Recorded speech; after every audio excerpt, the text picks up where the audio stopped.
তো এখন আমি বানাচ্ছি একদম পিওর ভেজ পাস্তা।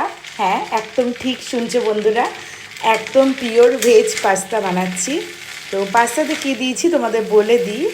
আলু দিয়েছি, বাদাম দিয়েছি, আর দেওয়া হয়েছে গাজর দেওয়া হয়েছে, আর একটু কাঁচা লঙ্কা দেওয়া হয়েছে, যেটা সবুজ সবুজ দেখতে পাচ্ছ, কাঁচা লঙ্কা দেওয়া হয়েছে। আমার ঘরে আরও সবজি ছিল, আমি বেশি কিছু দিইনি, একটা ঝটপট পাস্তা বানালাম।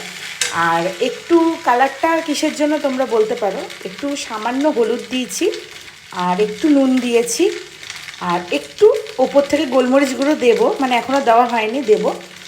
আর এটা পিওর ভেজ পাস্তা, কেননা আজকে শনিবার, তাই জন্য ভেজই করলাম। তো আরেকটা জিনিস হচ্ছে, টমেটো সস দিয়েছি, একটু সামান্য পরিমাণেই দিয়েছি। তো এই হচ্ছে আমার টমেটো সসের জন্য এই কালারটা একটু লালচে লালচে হয়ে গেছে। জানি না তোমরা কতটা বুঝতে পারছো, বাট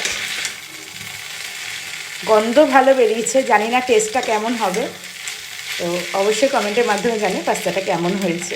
বেশি করে কিন্তু বাদাম দিয়েছি, দেখতেই পাচ্ছ, প্রচুর বাদাম হয়েছে। তো দেখতেই পাচ্ছ অনেক বাদাম, তো বেশি করে বাদাম দিয়েছি।